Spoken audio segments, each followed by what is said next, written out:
With this part of the program and the advanced equipment, it brings us right back on the map of global high-level innovative studies of processes in the deeper ocean all the way to the shallow seas.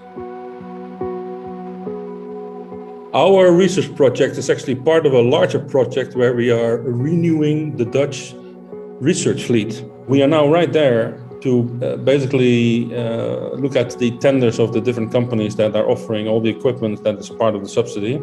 This goes hand in hand with the building of the new research fleet, and we hope that all the 3 new ships with the equipment will be ready by 2024.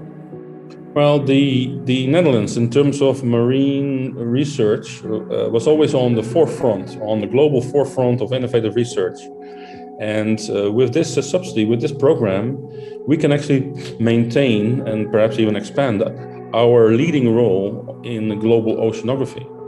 This fancy equipment really allows us to basically boldly go where no man has gone before. And so actually anything that we can discover will directly be a great advancement in the science.